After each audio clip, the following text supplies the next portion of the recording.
Jeremia orí kejìdínlọ́gbọ̀n.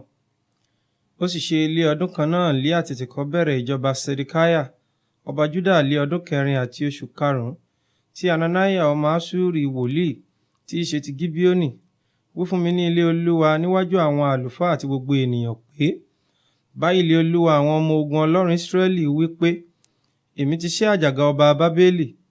Nínú àkókò ọdún méjì lé èmi ó tún mú gbogbo ohun èlò ilé Olúwa padà wá sí ibí yìí, tí Nebukadnesari ọba Bábélì kó kúrò ní ibí yìí, tí ó sì mú wọn lọ sí Bábélì.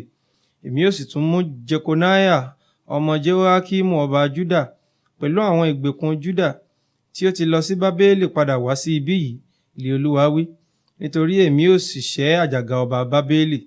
Jeremiah wòlíì sì wí fún Hananiah wòlíì níwájú àwọn àlùfáà àti níwájú gbogbo ènìyàn tí ó dúró ní ilé Olúwa pé, Jeremiah wòlíì sì wí pé, àmín, kí Olúwa kí ó ṣe bẹ́ẹ̀, kí Olúwa kí ó mú ọ̀rọ̀ rẹ̀ tí ìwọ sọ àsọtẹ́lẹ̀ ṣẹ láti mú ohun èlò ilé Olúwa àti gbogbo ìgbèkùn padà láti Bábélì wá sí ibí yìí.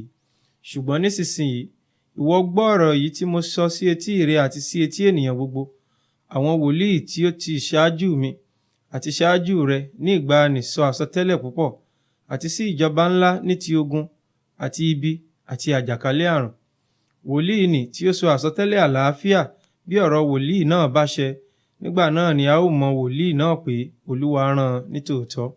Nígbà náà ni Hananiah wòlíì mú àjàgà kúrò lé ọrùn Jeremiah wòlíì, ó sì ṣẹ́ ẹ.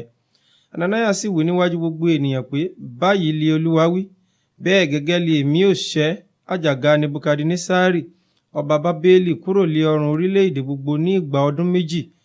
Jeremiah wòlíì sì bá ọ̀nà tirẹ̀ lọ.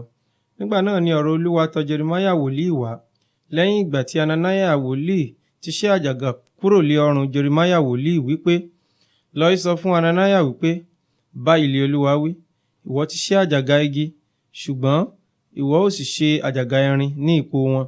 Nítorí báyìí li Olúwa àwọn ọmọ ogun Ọlọ́run Israẹli wí, èmi ti fi àjàgà irin sí ọrùn gbogbo orílẹ̀-èdè wọ̀nyí, kí wọn kí ó sin Nebukadnesari ọba Bábélì. Wọn ó sì sìn ín, èmi ó sì fi ẹranko ìgbẹ́ fún un pẹ̀lú.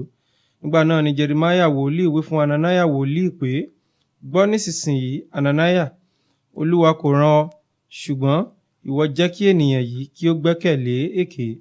Nítorí náà báyìí li Olúwa wí, ṣáà wò, èmi ó ta ọ́ nù kúrò lójú ayé. Ní ọdún yìí ni ìwọ ó kú, nítorí ìwọ ti sọ̀rọ̀ ìsọtẹ̀ sí Olúwa. Bẹ́ẹ̀ ni Hananiah wòlíì sì kú ní ọdún náà, ní oṣù keje.